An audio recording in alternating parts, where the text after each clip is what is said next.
Hello, my name is Dr. Susan Rich. Each year in this country, between 12,000 and 48,000 new babies are born with preventable birth defects and developmental disabilities caused by alcohol, our society's social drug of choice. Unbelievably, the reported rates of maternal alcohol use went up by 400% from 1991 to 1995. Our aim for this documentary is to clarify misinformation about alcohol use during pregnancy, to highlight alcohol's damaging effects on the developing brain, and to meet some families who are coping with these lifelong disabilities. First, let's meet Carly Schreider, a young woman who lives in suburban Maryland. In 1999, Carly Schreider received the Presidential Daily Points of Light Award from President George Bush Sr., accomplishing what most women in their 20s aspire to achieve in their lifetimes. Her volunteer efforts in the greater Washington, D.C. area led to her being recognized as one of our country's brightest lights in community service. Well, it's a funny thing because Carly is so innocent. To her, meeting ex-President Bush was the same as meeting Joe Schmo on the street. It was exciting for her, but again, you know, Carly wasn't able to connect probably with really what an honor it was. Carly's very humble in that way. Thank you to President Bush for giving me the award. Such a prestigious award surpasses the efforts of most young women her age. In addition to her volunteering at a number of nonprofit agencies, Carly works part-time at a local department store. Her accomplishments are underscored by her suffering from the preventable brain disorder known as Fetal Alcohol Syndrome, or FAS. Fetal alcohol syndrome is a condition that is characterized by poor growth, developmental disabilities, and a recognizable pattern of differences of the face and arms and limbs that is a result of a baby's being exposed to high amounts of alcohol before it's born. People are amazed to find out that adults can have fetal alcohol syndrome because the name itself implies that it only has to do with kind of fetal development, therefore it only affects really infants, and that it's something that they grow out of. The most consistent problem among children and adults who have fetal alcohol syndrome is learning disability and poor problem-solving skills. It's important to understand that matters such as hyperactivity and seizures and those kinds of things, they can be observed among people who have fetal alcohol syndrome, but the most consistent problem is learning disability and poor problem solving. And that's the core. Carly's strong supportive environment has enabled her to rise above her developmental disabilities to become a productive member of society and help others. Her mother, Kathy Mitchell, is a wonderful role model for such achievement. Kathy is Program Director and spokesperson for the National Organization on Fetal Alcohol Syndrome. There's also a misconception that children with fetal alcohol syndrome are very visible in the community, that it's individuals with these very characteristic features that you would notice, you know, if you walked by them on the street, and they have severe birth defects and so on and so forth. And again, yes, it is possible to have severe facial anomalies or birth defects, but that is not necessary for diagnosis, nor is it common. In fact, much of the effects of prenatal alcohol exposure involve subtle brain damage and psychiatric problems. Children who have fetal alcohol syndrome, it takes them a little bit longer to learn how to read. It takes them a little bit longer to learn how to do math properly. It takes them a little bit longer to understand and to negotiate the rules of social engagement. There's some work that suggests that maybe children who have fetal alcohol syndrome don't seem to pick up on the subtleties in facial expression, so that when a mother is angry with her child, a child with fetal alcohol syndrome may not recognize as quickly that their mother is angry. Carly has problems with memory. She has problems with judgment, with reason. Carly has problems with perception, and how she sees the world is much different than how most people view the world. She is mentally and emotionally the age of a 7-year-old. Spending time with Carly, we learn that she still plays with dolls, requires 24-hour supervision, and is unable to live on her own. Carly will never be able to live independently. Carly will always need a lot of structure and support. It would actually, I think, be rather cruel to throw Carly out in the world and expect her to function like other people function because of the limitations she's got to go through every day.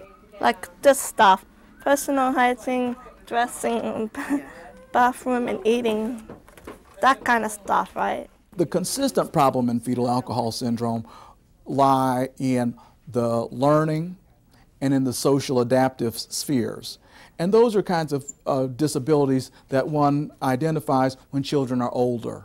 Some of the sad experiences that I encounter have to do with a child who has fetal alcohol syndrome, who is not identified or who is shielded from scrutiny by well-meaning parents and physicians and caregivers, only to reach kindergarten or first grade and then be recognized as having learning needs. Because of a lack of knowledge among doctors about the diagnosis of FAS, Carly was misdiagnosed for many years. When Carly was diagnosed with fetal alcohol syndrome, she had been diagnosed as having cerebral palsy. So that's what the diagnosis was. When Carly was about 16 years old, Kathy went to a conference as part of her professional training in substance abuse counseling. And I had gone to this conference, and I had seen this physician put a series of symptoms up on the wall during his workshop. And as soon as I saw them all, every one of them, I could checklist them down. It was eerie because it was like a list of like 20-some things, and Carly had every one of them. And I remember like feeling like I was going to pass out in that room. I remember just feeling really faint, feeling flushed, and starting to almost hyperventilate, and thinking, that's my daughter. That's my daughter he's explaining. And I remembered back to being 17 years old and pregnant with Carly, and I drank wine. In addition to being a highly educated health professional, Kathy has been in recovery from alcoholism for nearly 20 years. I left the conference, went to the library, and looked up what alcohol could do to a fetus. And I found these big, thick, technical books, medical books, and I saw it. It was called Fetal Alcohol Syndrome. And as soon as I read it, I knew. I thought, that's my daughter. That's exactly what she has. She doesn't have cerebral palsy. So I called Georgetown University. They have a developmental clinic, and I took Carly down there and asked, to have her evaluated. Many doctors and other healthcare providers are reluctant to diagnose FAS in children, since the diagnosis implies that the mother is guilty of harming her baby. I'll never forget this doctor, when he said it, he said, well, your suspicions were right, and your daughter has full-blown fetal alcohol syndrome. And I just remember like these waves of guilt and remorse. It was like being smacked in the face with a tidal wave. Like other individuals with FAS, Carly was born with lifelong disabilities caused by prenatal alcohol exposure. Of course, that was back in 1972, and so I would hear things like wine was good for the baby's blood. So you should drink red wine when you're pregnant because it enhances the blood of the baby. Those kinds of myths were out there, and I never thought of drinking wine as being anything bad. Hi, Chris. How are you, bud? Dr. Ken Jones is a pediatrician who specializes in diagnosing children with birth defects. He first described the fetal alcohol syndrome in 1973, less than a year after Carly was born and nearly 5 years after a similar paper was published in France. While working with another pediatrician, Dr. Jones identified 8 children that were born low birth weight, with small head sizes and a similar pattern of facial features. The initial 8 children that we saw were all born to alcoholic women. Other physicians and the public were reluctant to accept that a drug as widely used as alcohol could cause problems of the nature they described. I think it's human nature that, you know, if you take something that for years has been, nobody has ever raised any concern about it for years, and certainly alcohol is something that people have used for centuries and centuries and centuries, and no one had ever raised concern about it. I think people tend to think that, that there must be something else. It may have been difficult for many healthcare providers to accept that alcohol causes birth defects because it disproportionately affects brain development, leaving few visible signs when the baby is born. It was known that there were certain anomalies of brain development that occurred in especially the severest form of fetal alcohol syndrome.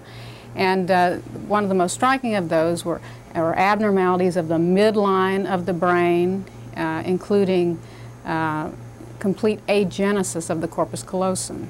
In order to understand the brain damage caused by prenatal alcohol exposure, Dr. Terry Jernigan uses a sophisticated technology involving magnetic resonance imaging, or MRI, to quantify the otherwise invisible areas of damage. What we've been able to do is to perform quantitative analysis on the brain structure, and it's through those analyses that we've been able to show that there are actually specific, subtler abnormalities that result from fetal alcohol exposure.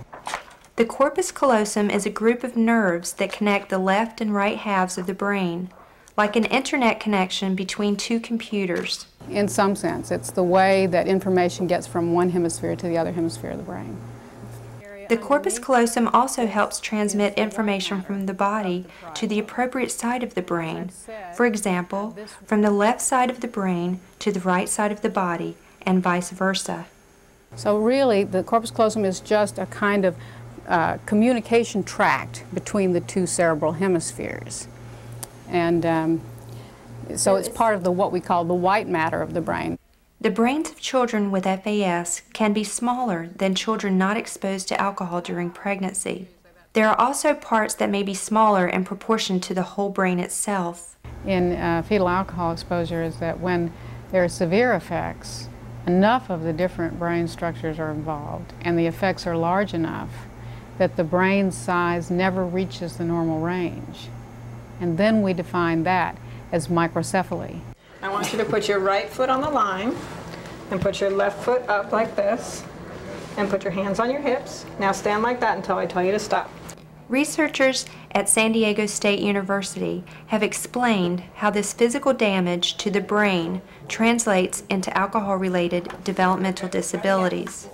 What we're trying to find out is whether the alcohol that was ingested by their mother has had an effect on their brain. And one of the ways that we do that is by doing neuropsychological testing, looking at their brain in action, so that we can see whether they have deficits in areas of language functioning or memory or learning or motor skill, and all things that are related to how the brain actually works. These neurodevelopmental problems are classified as functional birth defects. Unlike physical birth defects, functional or neurodevelopmental birth defects may not appear until school age. Over the last several years, Drs. Matson and Riley have performed psychometric testing on children with FAS. Their groundbreaking research demonstrates that the physical birth defects of the brain translate into the functional problems seen in later development. Are you ready, Chris? Go ahead and press your button. Good job. The kids, we see that they have short attention spans. They may be hyperactive. There's some mental retardation in a large number of these children. They have motor problems. They have balance deficits, fine motor skill problems, and lots of deficits of an inhibitory nature where they're not able to basically inhibit their responses. Press your buttons. Children may suffer from these lifelong disabilities even without having the diagnosis of FAS. Good job. The term alcohol-related neurodevelopmental disorder is a way to describe the learning disabilities and behavior problems that a child may have without being diagnosed with FAS. One of Dr. Jones' patients is Christopher Belkey. His mother was an alcoholic woman who had been drinking since she was, or drinking heavily, I gather, since she was 14 years of age. And she also, during her pregnancy, in addition to drinking heavily, had been on methamphetamine. How's he doing? It's been rough. Soon after he was born, he was sent home with a loving foster mother, Lynn Belkey, who adopted him when he was 2 years old. When you take a look at Chris's birth mom, she checks into the hospital to deliver. She's only gained 15 pounds during her pregnancy. There was no prenatal care. Smoked a pack and a half of cigarettes a day. Was an alcoholic by the time she was 14 years old. Drank during the whole pregnancy. Plus he was positive tox for crystal amphetamine. I mean, he literally laid pickled for 9 months.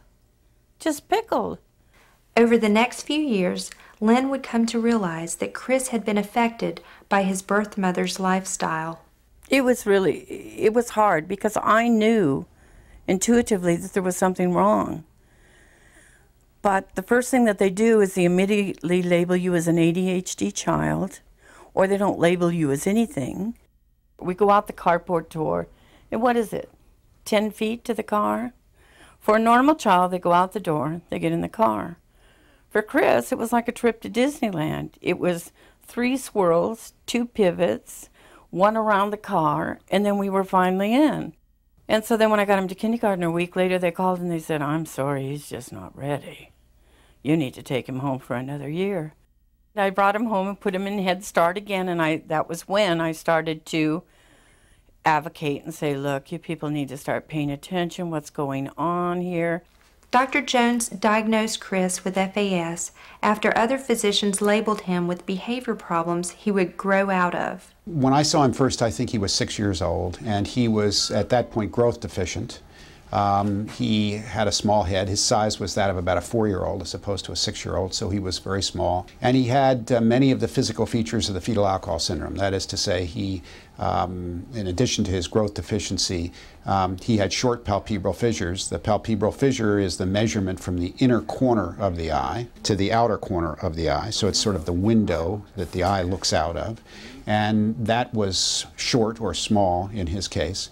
And then his philtrum, the philtrum is the area underneath the nose from the septum here of the nose down here to the red part of the upper lip. That's long in his case, and these vertical ridges on the philtrum were quite smooth. They were indistinct, which is a characteristic feature of the fetal alcohol syndrome. The second time I brought him in and they diagnosed him, it was, I'll tell you, I got in my car and I cried again because it was kind of like I could finally put a name to what was going on. And I finally felt like, see, I told you it wasn't behavioral. I told you there was something more to this picture. You know, I could put a name to it. Alcohol-related neurodevelopmental disorder can be associated with psychiatric illness and other forms of mental and emotional problems. These conditions become more apparent as the child reaches adolescence. Some of the things that we know kids with heavy prenatal alcohol exposure are at risk for include things like getting in trouble with the law, getting involved in drugs, risky sexual behavior. They seem to fall in with the wrong crowd. And maybe it's because they are trusting, they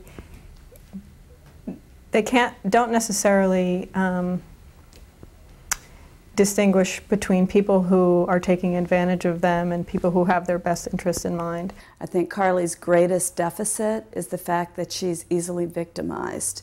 She's very trustworthy, and she believes that everyone is sweet and innocent and there to be helpful. And it's very hard for her to understand that some people are not there to be helpful and would mean to cause harm. Monkey babies exposed prenatally to low to moderate alcohol levels have heightened stress response. We have found that they release increased amounts of cortisol, which is a stress hormone that has an effect on the entire body. When a monkey releases too much cortisol in response to stress, this can interfere with the monkey's ability to cope with the stressor. Long-term increased cortisol output can not only negatively affect the immune system, but it can have negative effects on cognition and memory. Researchers and physicians define alcohol as a teratogen, a drug or chemical that causes birth defects. Not surprisingly, prenatal alcohol exposure is the leading known cause of mental retardation and preventable birth defects in the Western world. Alcohol is the #1 teratogen certainly in the United States, and I think from what we've seen in South Africa, and we're also now involved in a study in Russia. And I think that from my perspective, alcohol is the #1 teratogen in the world today. And it's probably the prototypical behavioral teratogen in that it causes behavioral abnormalities even in the absence of any physical abnormalities. It is critical that doctors and healthcare providers screen their childbearing age patients for alcohol use and warn them about the effects of unintentional exposure to an unplanned pregnancy. I think that it's, nearly 30 years of research has clearly shown that alcohol is a teratogen and it causes permanent changes in brain structure and function. And they need to be talking to their patients about it. Nearly 30 years have passed since Dr. Jones brought attention to the physical birth defects and brain damage caused by alcohol use in pregnancy. For the past 25 years, with Dr. Jones' leadership, the UCSD Teratology Information Service has been disseminating information to the public. We must get anywhere from maybe 500 to 1,000 calls a month, probably. And we talk to women mainly in the state of California because we're funded by the state of California. And we get calls on all kinds of things, anything from women who just found out they were pregnant and, had a glass of wine on New Year's Eve, to women who are using street drugs potentially, women who are using prescription medications. And what we do is document what their exposures are and their timing, and then we research it for them and let them know what's scientifically known about these things. Are you pregnant right now, Joan? A majority of callers are women and families with questions about the harm that alcohol can do during pregnancy. We get calls from women who say, oh, I had one glass of wine before they knew they were pregnant, and they're totally petrified, and we try to ease their fears, not to be concerned, but obviously to avoid it, which they're going to do. But then we also get calls from women who say, well, I like a glass of wine once in a while and a few beers, and my doctor said I can do that in pregnancy. That's perfectly okay. I can keep doing that once in a while. And that is alarming, because it's very surprising in this day and age that medical professionals will actually say that it's okay when scientific evidence does not show that any amount of alcohol is actually 100% safe for every person. So we try to let women know that, their child may not have fetal alcohol syndrome if they have a small amount once in a while, but we don't know if the IQ is going to be lower than it would have been. Many of the callers report hearing from their primary care providers or obstetricians that alcohol use in pregnancy is not harmful if done in moderation. We also get calls from women who say, my doctor said it's fine to have a glass of wine once in a while, and we're actually kind of shocked that at this day and age, doctors are still telling women that's okay to drink any amount of alcohol, because there is no scientific evidence to prove that any amount of alcohol is actually 100% safe for every pregnant woman. We know that alcohol used at any time in pregnancy can cause a range of cognitive and neurobehavioral disorders, as well as mental illness. Despite this evidence, women are continuing to drink alcohol at higher rates than when the warning labels were first mandated in 1989. While most people know that alcohol used in high amounts can cause birth defects, recent studies also show that more light to moderate use can cause more subtle changes in the developing nervous system and brain. There's a lower end and an upper end. And at the upper end, there's fetal alcohol syndrome that's associated with the heavy exposure, the heavy drinking. Also, in some cases, there can be death of the newborn if the exposure is that heavy. So FAS and death are the true extremes at the upper end.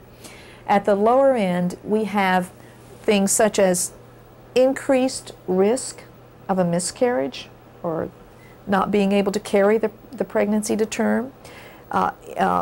Moving into moderate drinking, you find increased risk of the baby being born before it's time to be born, preterm delivery. We also began to see at the moderate drinking levels more subtle growth problems, more subtle learning and behavior problems, and you can actually see some of the physical birth defects at lower drinking levels in the moderate or upper end of light drinking. It has been estimated that for every one child that you diagnose with fetal alcohol syndrome, there are 6 or 10 other children who have learning disabilities because of exposure to large or moderate amounts of alcohol, who have the same kinds of learning challenges as a child with fetal alcohol syndrome. The most recent study published by the National Institutes of Health was $1.9 billion annually to cover cost of care for children and adolescent and adults who are affected with fetal alcohol syndrome. While human studies have shown a spectrum of reproductive health effects of alcohol use, animal studies are able to answer specific questions about exactly how much alcohol can affect the developing nervous system. Over the past 20 years, Dr. Mary Schneider has studied the effects of low to moderate prenatal alcohol use in primates. Our research has shown that when monkey mothers consume alcohol daily, comparable to an average-sized woman drinking 1 to 2 drinks a day, her offspring showed attention problems, learning difficulties, social deficits, and difficulty with emotion regulation.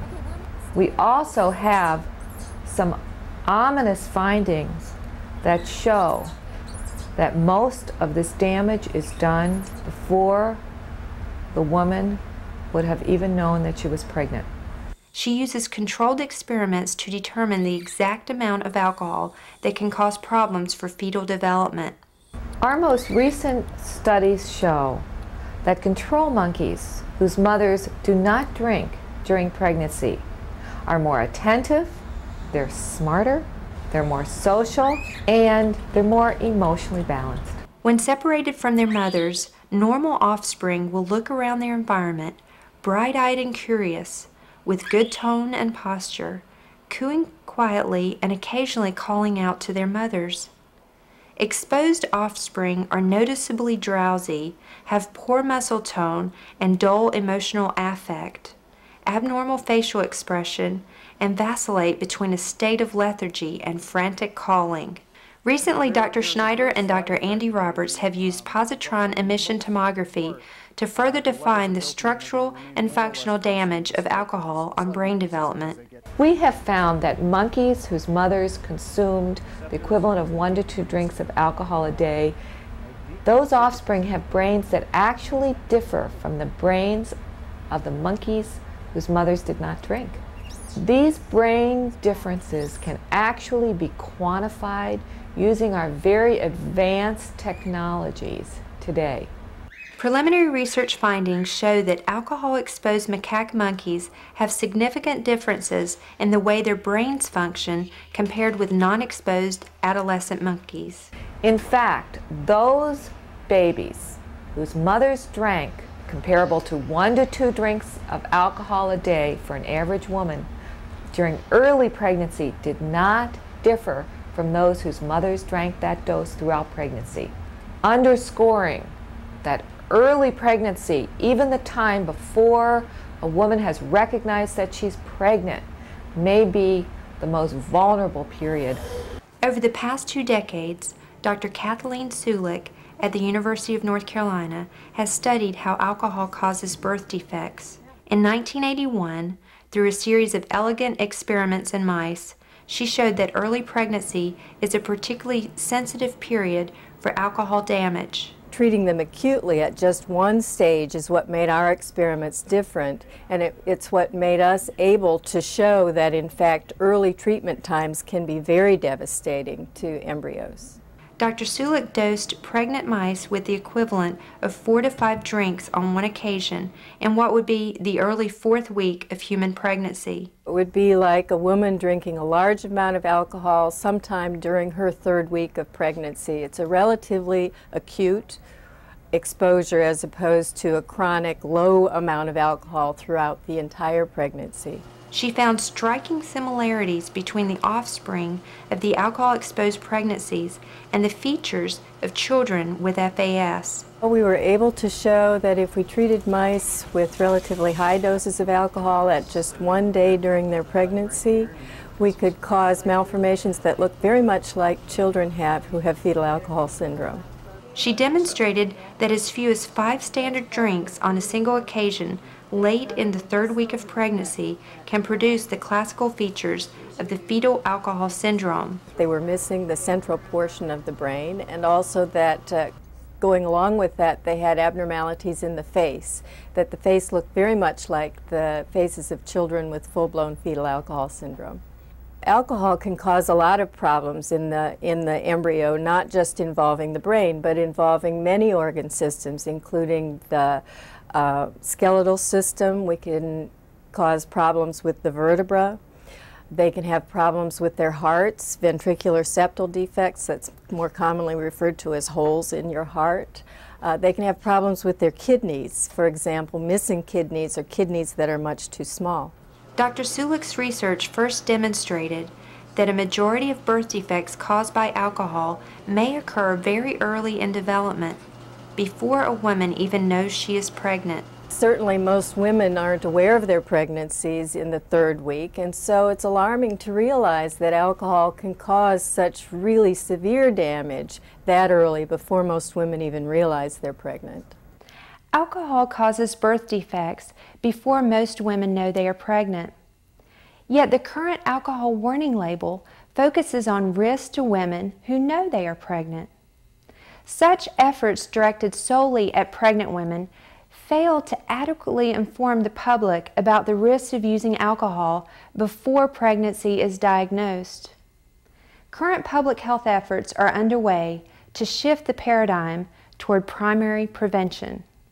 Dr. Robert Cephalo, Associate Dean of the University of North Carolina School of Medicine, has spent his career training medical students and residents in OBGYN. Many things have happened during the first trimester. So she is within the first trimester, which is the most important trimester in regard to the critical development of the brain, the eyes, the face, the heart, kidneys, and unfortunately she comes in at a time when if there is anything that could be changed that may give a better pregnancy outcome, it's too late. He is the author of a number of books and countless journal articles about the topic of preconception health, how to plan a pregnancy to have the healthiest baby possible. Unfortunately, they find out they're pregnant 4 to 6 weeks after their last menstrual period. They come and visit physicians at 8 to 12 weeks, so almost after the first trimester of pregnancy is over. At this time, approximately less than 10% of women go for a preconception visit, and that's unfortunate. When I mention that a woman should come in early before her pregnancy, I'm talking about 3 months before a planned pregnancy. When she comes in for this visit, we call it a preconception visit. During this time, we go through her medical history or social history, including diet, including nutrition, including her stresses that may be at work, and all the usual medical model, but outside of the medical model conditions that we would take in a systematic history, with the hope that we could decrease risk to her pregnancy and optimize outcome. In order to prevent alcohol-related birth defects, doctors and health educators must focus on a broader target population, all childbearing age women. If we notice that she has an intake of alcohol, we would be very specific in trying to find out how much alcohol she takes, when she takes it, and try to find out the quantity of the alcohol as related to her daily, weekly habits. One of the most important points in this public health crisis may be inadequate information from physicians about the risks of moderate alcohol use in pregnancy.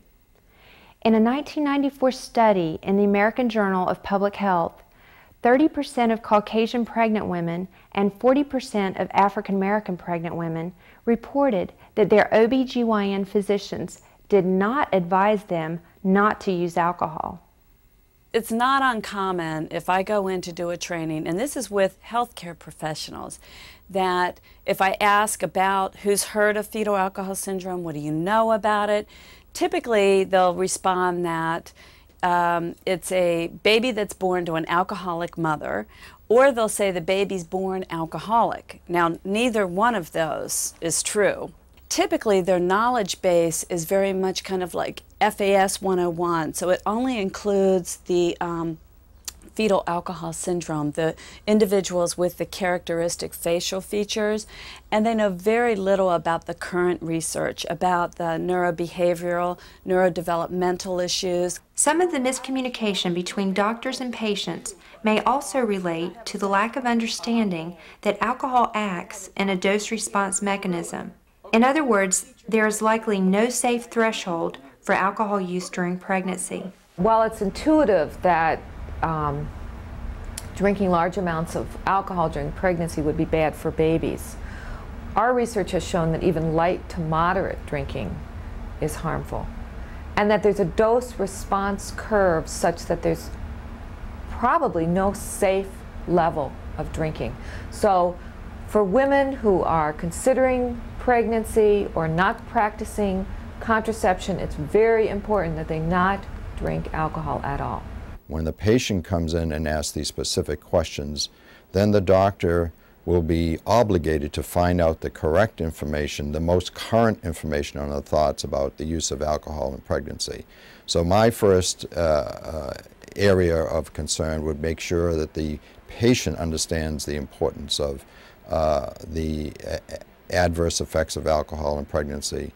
I really believe that one of our goals needs to be to really do more effective education in medical schools and teach our future physicians how to identify and reach women suffering with addictive disease, and also the implications of prenatal alcohol exposure. I mean, we need physicians to really get this because they are key. Because if you have groups like the National Organization on FAS stating, the research, illustrating this can happen when women drink, but yet a woman goes to her OB/GYN and is told, hey, you can drink moderately, don't believe that, it's scare tactics. The obstetrician, gynecologist, or any physician who takes care of a woman who thinking about pregnancy or are pregnant should say there is no safe level for alcohol intake during or before pregnancy. As a leader in the field of maternal and fetal medicine, Dr. Cefalo has trained several generations of OB/GYN physicians. Every OB/GYN asks their patients about the use of alcohol. However, they ask when they're already pregnant, and that is the unfortunate part about it. They are very good at asking, very good about making documentation, but unfortunately that's too late. And what we need is preventable alcohol information, and that should be done in the preconception period. Many surveys have been done about the use of alcohol during pregnancy, and approximately 70% of our patients, when surveyed, do use alcohol in pregnancy. That is a lot of women. Unfortunately, it's increasing because latest surveys show that there's a 400% increase in the use of moderate or severe drinking throughout pregnancy. By educating women and their partners about the effects of alcohol at any time in pregnancy, particularly before pregnancy may be diagnosed, couples can make more informed lifestyle choices about drinking during reproductive years. More informed choices would include use of reliable contraceptive if using alcohol, careful pregnancy planning, and abstaining from alcohol before, not just during, pregnancy. Chris also knows all too well what his mother's lifestyle meant for him. By the mother drinking alcohol or beer or something, and then it goes through the placenta into the baby, and then the baby gets it. The devastating disabilities associated with prenatal alcohol exposure are lifelong. For Carly and Chris, early diagnosis, intensive education, and supportive services have provided hope. In the long run, the best prevention strategies are effective contraception and preconception health from informed healthcare providers. It's a guy thing, you wouldn't understand.